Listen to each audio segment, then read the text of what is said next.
Ya, Assalamualaikum warahmatullahi wabarakatuh. Sahabat-sahabat desa, para perangkat desa, para pendamping desa, di mana saja berada. Kali ini berjumpa kembali dengan kami di channel Arya Gibran. Tentunya bagi para perangkat desa, para pendamping desa, ataupun sahabat-sahabat desa yang baru bergabung di channel kami Arya Gibran ini, mohon dukungan atau support dengan menekan tombol subscribe dan nyalakan notifikasinya, biar nantinya kami akan melakukan update seputaran informasi desa ataupun terkait dengan dokumen-dokumen perencanaan desa yang dibutuhkan oleh teman-teman pendamping desa ataupun perangkat-perangkat desa tentunya. Kali ini pada channel kami Arya Gibran, kali ini kami akan memaparkan terkait dengan penyusunan RKPDS Desa berbasis IDM dan STGS Desa tahun 2022. Jadi harapannya penyusunan RKPDS ini untuk tahun 2022 mengacu pada sumber data IDM dan STGS Desa, dan tentunya ini sudah menjadi hal yang sudah tertuang dalam Peraturan Menteri Desa Nomor 21 Tahun 2020 terkait dengan pedoman umum pembangunan desa dan pemberdayaan desa.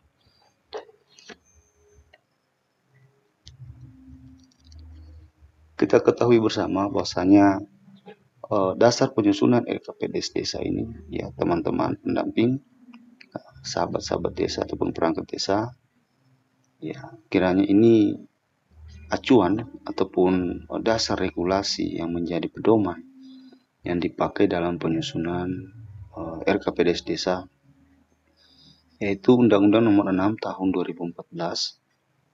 Nah, terdapat pada pasal 79 ayat 2 yang menjelaskan terkait dengan RPJM desa dan RKPDS desa. Kemudian Peraturan Pemerintah Nomor 43 Tahun 2014 pasal 115 yang menjelaskan terkait dengan perencanaan pembangunan desa menjadi pedoman bagi pemerintah desa. Nah, ini kaitannya terkait dengan RPJM desa, RKPDS desa, dan DU RKPDS desa. Kemudian Permen Desa Nomor 21 Tahun 2020 pada poin pasal 22 terkait dengan perencanaan pembangunan desa terdiri atas RPJM desa dan RKP desa. Jadi tiga regulasi ini merupakan regulasi kuat yang dipakai dalam penyusunan RKPDS desa. Ya, yang mana ada dua poin penting yang kita lihat di samping kiri ini. Penjelasannya menjelaskan bahwa RKPDS desa adalah dokumen penjabaran dari RPJM desa. Kemudian DU RKP desa adalah penjabaran RPJM desa yang menjadi bagian dari RKP desa. Ya, jadi bahwasanya RKP desa itu merupakan penjabaran dari RPJM desa. Begitu pula dengan DU RKP desa merupakan penjabaran RPJM desa yang menjadi bagian dari RKP desa. Jadi DU RKP desa ini merupakan bagian dari RKP desa pula, ya teman-teman. Nanti sahabat-sahabat desa ataupun teman-teman pendamping desa, para perangkat desa, terkait tiga regulasi ini kiranya disiapkan sehingga nanti dalam penyusunan RKP desa diberikan kelancaran tentunya ya. Nah, nanti terkait regulasi ini, tiga regulasi ini didapatkan banyak sumber ya, bisa dilakukan pencarian di Google ya, ataupun dengan informasi desa lainnya. Nah, kita lanjut ya teman-teman sahabat desa. Penyusunan RKPDS desa ini, penyusunan RKP desa berbasis IDM dan STGS desa. Di sini ada penjelasannya. Dengan mengacu kepada STGS desa dan hasil IDM, maka arah pembangunan desa akan lebih mudah terukur dan terpola untuk menjadi desa yang mandiri adil, makmur, dan sejahtera. Ya, jadi jika kita mengacu pada SDGs desa dan hasil IDM, maka desa tersebut akan mudah ya untuk menjadi desa yang mandiri, adil, makmur, dan sejahtera. Sumber data IDM ini tentunya menjadi lapor desa tahunan yang selalu dilakukan proses update. Biasanya teman-teman pendamping setiap tahun melakukan ya pembaharuan terkait data-data setiap desa yang ada di Indonesia ya. Ya, poin-poin yang dinilai itu berdasarkan sumber IKS, IKE, dan IKL. Ya, IKS ini adalah Indeks Ketahanan Sosial, Indeks Ketahanan Ekonomi, dan Indeks Ketahanan Lingkungan. Hal ini dimulai pada saat penyusunan RPJM Desa dan RKP Desa. Ya, jadi harapannya sumber data IDM dan SDGs desa ini ya, merupakan hal yang bisa digunakan oleh setiap desa ya yang dipakai dalam melakukan perencanaan tahunannya, sehingga arah perencanaan itu lebih terukur dan terpola ya, bahkan lebih jelas hal-hal apa yang akan dilakukan dalam setiap tahun berjalan. Nah, tentunya ini bagi kepala desa baru ya, kepala desa baru misalkan baru terpilih, maka terkait dengan pelaksanaan SDGs desa ini merupakan program Kementerian Desa ya atau target daripada Kementerian Desa. Ini menjadi sumber yang harus dituangkan oleh kepala desa baru dalam penyusunan RPJM desanya, sehingga nanti dalam setiap tahun di penyusunan RKP desa itu kepala desa terpilih ini perencanaan pembangunan yang akan dilakukannya akan lebih terarah. Namun jika kepala desa yang saat ini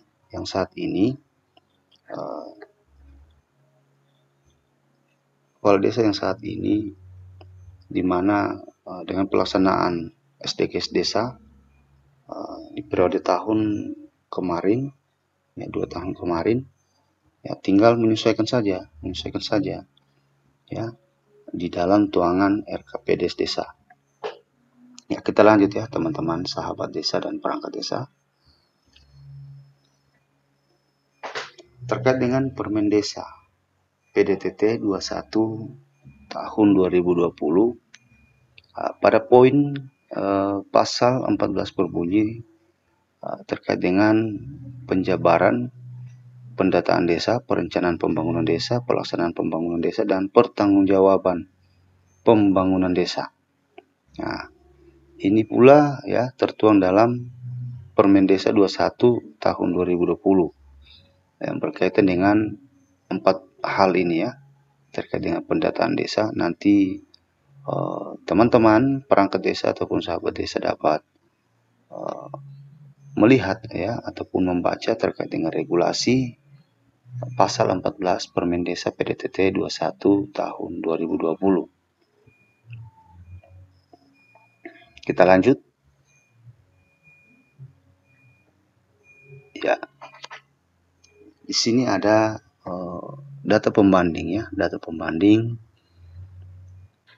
sebelum SDGs desa itu ada dan dengan SDGs desa saat ini sudah diberlakukan menjadi program yang harus dilakukan oleh setiap desa untuk menjadi acuan arah pembangunan di desa.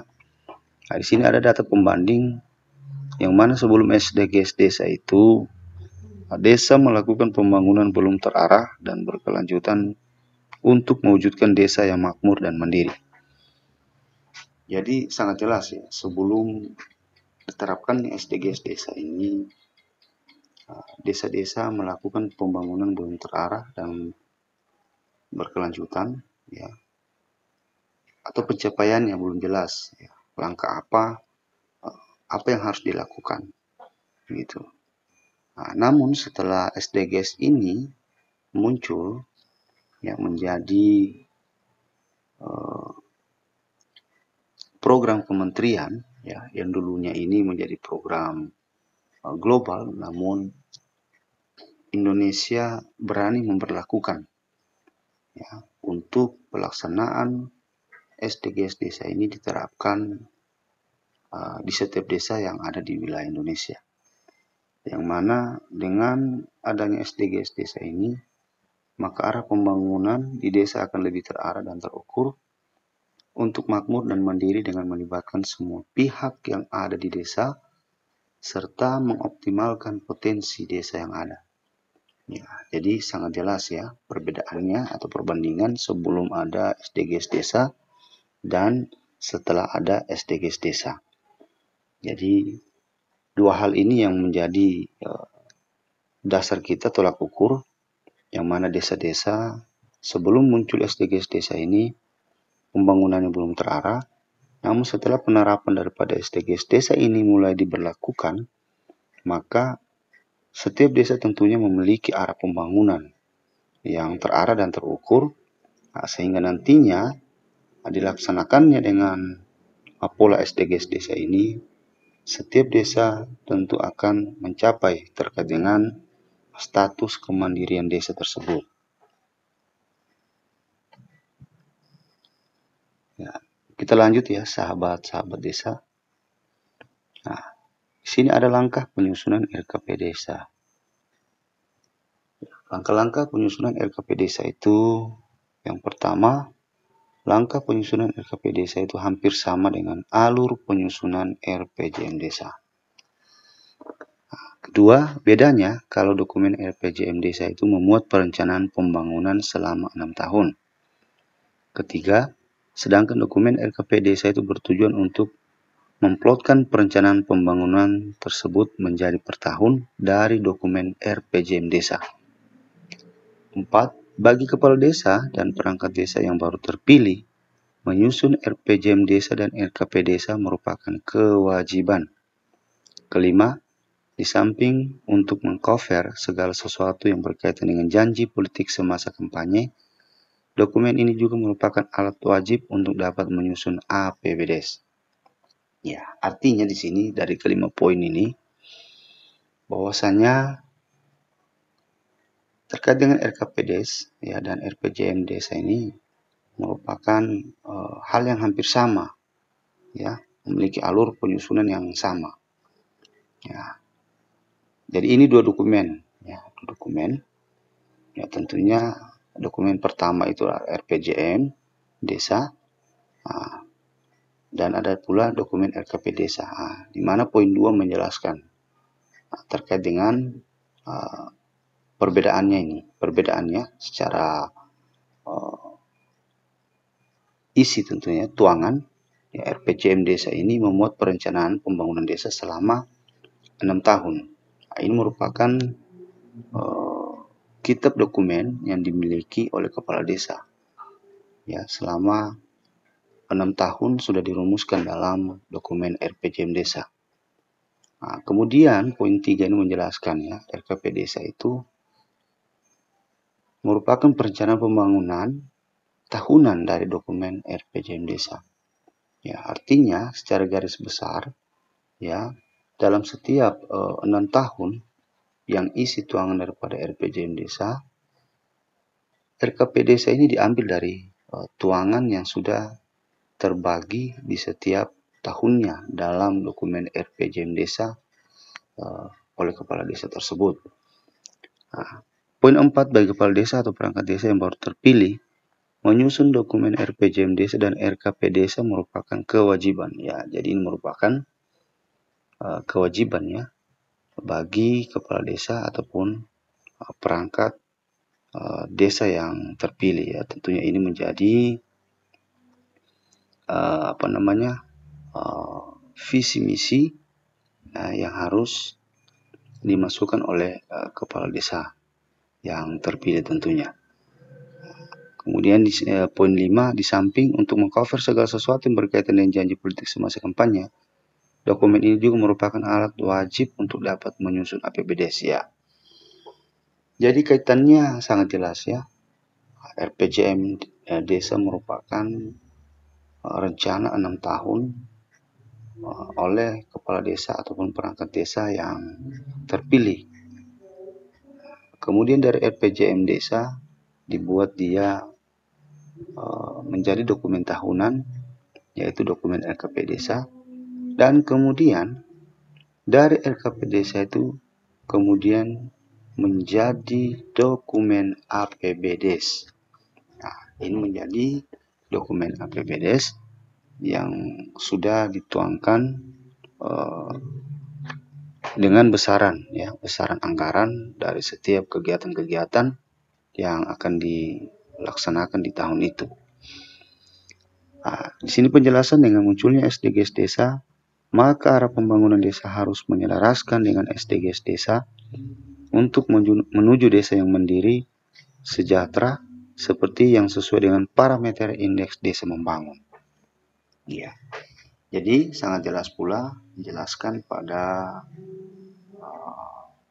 penjelasan di bawah ini,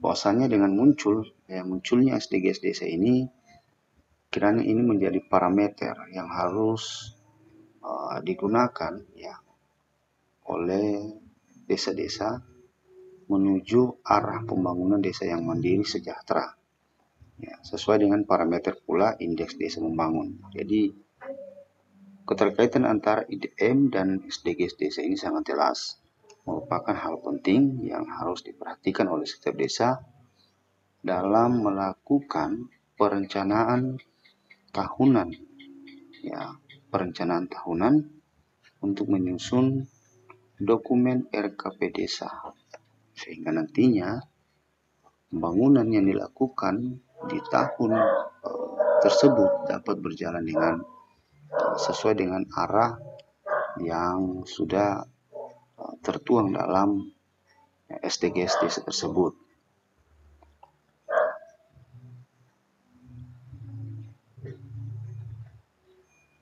Nah, di sini ada pula terkait dengan alur penyusunan RKP desa, sahabat-sahabat desa. Pada para perangkat desa, teman-teman pendamping desa. Di sini ada alur penyusunan RKP desa yang ada beberapa poin. Kalau tidak salah ada 6 alur penyusunan RKP desa. Yang pertama adalah tim penyusun.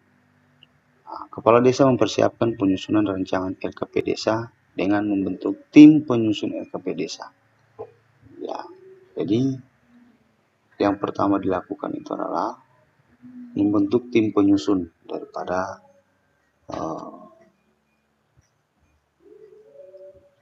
penyusun RKP desa ini. Biasanya tim terdiri atas 7 orang, 9, dan bahkan 11. Kemudian poin 2, setelah terbentuknya tim penyusun tadi yang dibentuk oleh kepala desa, maka dilakukan pencermatan. Pencermatan ini adalah mencermati rancangan dokumen RKP desa disusun berdasarkan hasil pencermatan dan penyelarasan daftar rencana program dan kegiatan yang masuk desa. Ini sudah dilakukan oleh tim yang mana harus mencermati terkait dengan program-program atau daftar rencana kegiatan yang masuk ke desa. Ini pencocokan ini antara kita harus ke kabupaten atau pemerintah daerah. Kita harus mengetahui program apa yang dicanangkan di tahun yang sama oleh pemerintah daerah, sehingga nantinya tidak ada tumpang tindih terkait dengan kegiatan-kegiatan daerah ataupun kegiatan-kegiatan desa. Kemudian yang ketiga, review RPJM desa. Review RPJM desa ini berkaitan dengan mencermati dokumen RPJM desa pada tahun perencanaan bersangkutan. Artinya ini sudah pelaksanaan yang dilakukan oleh tim pula. Jadi dia harus melakukan setelah mencermati kegiatan apa yang akan masuk ke desa oleh kabupaten, maka Kemudian tim penyusun melakukan review RPJM desa. Jadi mengambil melakukan review terkait dengan program-program yang ada yang tertuang di tahun perencanaan tersebut yang ada di dalam RPJM desa tersebut. Nah, kemudian keempat, penyusunan rancangan. Nah, ada 2 poin penyusunan rancangan ini. Ya, penyusunan rancangan RKP desa dan DU RKP desa. Kemudian musdes tentang perencanaan desa. Artinya setelah melakukan review, maka tim segera melakukan penyusunan RKP desa dan kemudian melakukan DU RKP desa, memisahkan antara rancangan RKP desa dan DU RKP desa ini. Nah, setelah itu maka dilakukanlah musdes tentang perencanaan desa. Ya. Kemudian poin kelima, menetapkan prioritas program kegiatan dan kebutuhan pembangunan desa yang didanai oleh APBD desa atau APBD kabupaten. Nah, di sini sudah musrembang desa adalah musrembang untuk menetapkan ya, prioritas program kegiatan dan kebutuhan pembangunan desa yang didanai oleh APBDes. Ya, jadi terkait dengan poin 4 tadi penyusunan rancangan, nah disinilah yang sudah diusulkan di musdes tentang perencanaan ini, maka di poin 5 ini sudah ditetapkan menjadi prioritas, program prioritas yang harus dipilih untuk dimasukkan di pelaksanaan APBDes tahunan tersebut, yang harus menjadi kegiatan pokok ya, pokok untuk dilakukan oleh pemerintah desa. Nah, sehingga yang prioritas tersebut kemudian dituangkan menjadi kegiatan yang didanai masuk dalam pembiayaan dokumen APBDes. Nah, kemudian yang keenam adalah pelaksanaan musdes terkait dengan pembahasan, penetapan dan pengesahan dokumen RKP desa dengan peraturan desa. Nah, jadi yang terakhir ini, yang alur keenam ini tinggal melakukan pembahasan penetapan ya, dikuatkan dengan terbitnya Perdes ya, peraturan desa yang berkaitan dengan RKP desa tersebut. Ya, jadi sahabat-sahabat desa, perangkat-perangkat desa, pendamping desa di mana saja berada, demikian penjelasan terkait dengan penyusunan RKP desa tahun 2022 berbasis SDGs desa dan IDM desa. Ya, terima kasih sudah dapat menyimak terkait dengan penjelasan, dan sekali lagi mohon support dukungan untuk channel kami sehingga nantinya kami dapat melakukan update-update video terbaru terkait dengan informasi-informasi desa kepada teman-teman perangkat desa, sahabat desa ataupun para pendamping desa. Terima kasih. Wabillahi taufiq wal hidayah. Assalamualaikum warahmatullahi wabarakatuh.